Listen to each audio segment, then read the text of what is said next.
Hello, welcome to the Daily English News program in Azərbaycan Televiziya with the most important events of the day. I'm Qocaman. President İlham signed an executive order on the construction of new secondary school in Qızılağac settlement of Masallı region. According to the executive order, at the initial stage, 1,500,000 manats from the reserve fund of President is allocated to the Ministry of Education to construct new secondary school with a capacity of 528 pupils.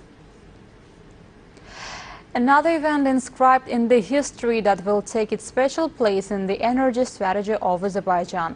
On August 10th, with the participation of President İlham, the ceremony of sending the Qarabağ field jacket to the sea was held at the Baku deep water jackets plant. This construction once again demonstrates our power. This is a purely Azerbaijani production that will serve the Azerbaijani state and people. The head of state expressed confidence that in the coming years, Qarabağ and other fields will be successfully developed and would be of vast benefit to our people. In accordance with the new energy strategy, Azerbaijan continues to implement successful projects to bring its energy resources to world markets.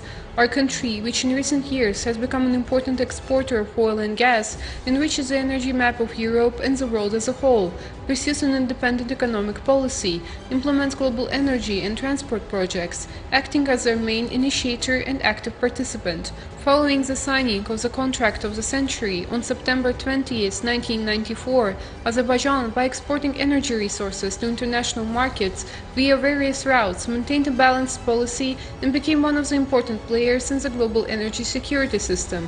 The commissioning of the Baku-Novosibirsk oil pipeline on October 25, 1997, Baku-Supsa pipeline on April 17, 1999, the construction of Baku-Tbilisi-Ceyhan oil pipeline that started in April 2003 and was completed in 2005, in accordance with the agreement signed at the OSCE summit in Istanbul on November 18, 1999, as well as the Baku-Tbilisi-Erzurum gas pipeline, commissioned on July 3, 2007, and the Southern Gas Corridor, launched on September 20, 2014, became the logical result of Azerbaijan's successful energy policy, which has been pursued for more than a quarter of a century. However, success is not only about export pipelines. With the improvement of the oil infrastructure and the involvement of local specialists in the process, Azerbaijan contributes to raising interest of foreign oil companies in local oil and gas industry. The Qarabağ field jacket, to be installed at a water depth of 182 meters in the Caspian Sea, is one of the most unique projects in this direction. This is the first oil field, and this giant jacket is the biggest jacket ever built in the Caspian Sea. Therefore, we can talk about the significance of this project for a long time. Of course, this is a result of our successful policy, because even though foreign oil companies have been making major investments in Azerbaijan since 1994, the interest of foreign investors in the oil and gas industry in Azerbaijan's oil and gas potential is showing no sign of abating. In fact, it is still growing. I am confident that Qarabağ and other fields will be successfully operated and bring great benefits to our country in the coming years, said President İlham. The oil potential of the Qarabağ field is estimated at 60 million tons. This plan to drill 6 oils, 3 water injections and 3 submarine gas wells. The commissioning of the Qarabağ field jacket, that is a giant and complex structure from a technological point of view, demonstrates the power of Azerbaijan. At the same time, the installation will make a great contribution to further successful implementation of our oil strategy and will increase revenues. When a contract was being drafted for the Azeri, Chirag and Güneşli fields in 1994, foreign partners estimated the potential of these fields at 511 million tons of oil. However, life has shown, and this has now been confirmed, that the potential of the Azeri, Chirag and Güneşli fields exceeds 1 billion tons of oil. Therefore, this and other geological factors provide sufficient ground to believe that the volume of natural resources in the Qarabağ field is higher. As for production, this field will annually produce at least 1.5 million tons of oil and 1.8 billion cubic meters of gas, said President İlham. Thus, the Qarabağ field jacket is an indicator that the Azerbaijani state is able to produce installations that meet modern international requirements. Our country, that created the largest platform in the Caspian Sea, has also shown that it is capable to grow companies that can implement essential components of large investment projects. The field jacket, which paves the way for the new technological capabilities, estimated at hundreds of millions, will help save large funds in the Republic and reduce the prime cost of work, and the citizens of Azerbaijan would be the first to benefit from this. Nebojša Stefanović, Deputy Prime Minister and Minister of the Interior and Secretary of National Security Council of the Republic of Serbia, is on a visit to the Republic of Azerbaijan. On August 11, Secretary of Security Council under the President of the Republic of Azerbaijan, Ramil Yusupov, Assistant of the President of the Republic of Azerbaijan, Head of Foreign Policy Affairs Department of the Presidential Administration, Hikmet Hajiyev, received Nebojša Stefanović. The present condition of Azerbaijan-Serbia relations was discussed at the meeting, and the detailed exchange of ideas was conducted regarding perspectives of development of bilateral relations between the countries in various spheres, including the spheres of policy and security and the future joint steps in this regard. The regular political dialogue and friendly relations of the heads of our states were especially noted, and it was stressed that there is a wide potential for further development of comprehensive cooperation between our countries. The satisfaction with close cooperation between Azerbaijan and Serbia in the framework of international organizations was expressed. Especially the importance of supporting the principles of territorial integrity of states and inviolability of borders was noted. The sides also exchanged views on other issues of mutual interest. On August 11th, the meeting of Azerbaijani Foreign Minister Ceyhun Bayramov and his Turkish counterpart Mevlut Cavusoglu was held in Ankara, Turkey. The heads of foreign affairs departments held an exchange of views on a wide range of issues, both bilateral and regional, and on international topics. At the meeting, a broad exchange of views was held on many aspects of the bilateral cooperation agenda, as well as on regional and global issues. At a subsequent briefing, the ministers touched upon the interaction between our countries, as well as the Armenian-Azerbaijani Nagorno-Karabakh conflict.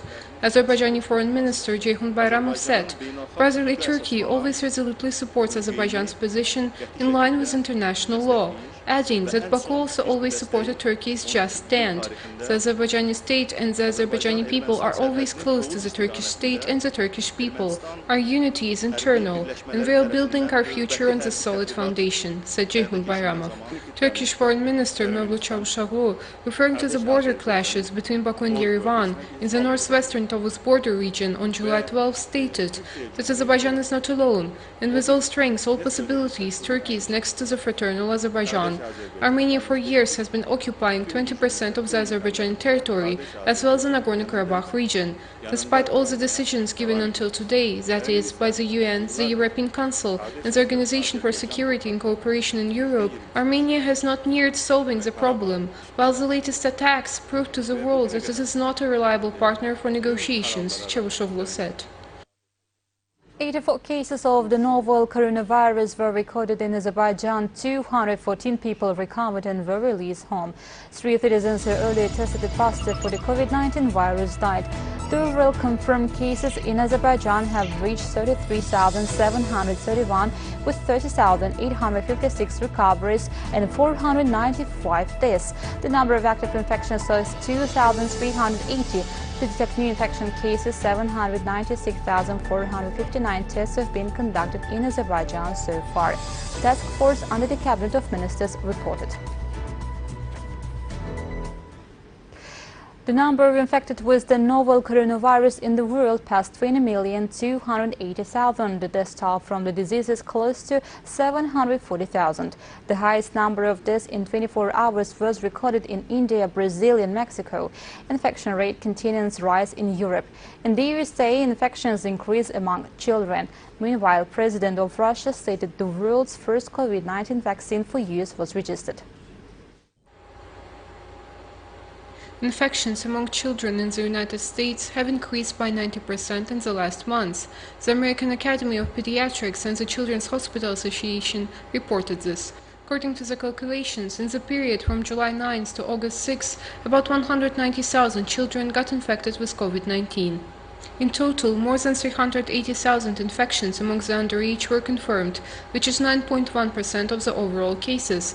Meanwhile, Mississippi schools are reopening, and with that 22 schools reported new COVID-19 cases. In Cherokee County of Georgia, more than 800 students were quarantined due to 50 people testing positive for the virus.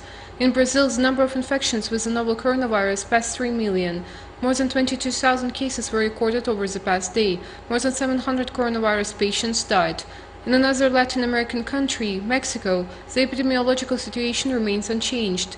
Over the past 24 hours, 705 people lost their lives to the virus. With that, the number of victims of the pandemic passed 53,000. More than 5,500 people tested positive over the past day. The most difficult situation in Asia is observed in India. In one day, more than 53,000 people were diagnosed with the coronavirus. 871 died from the disease.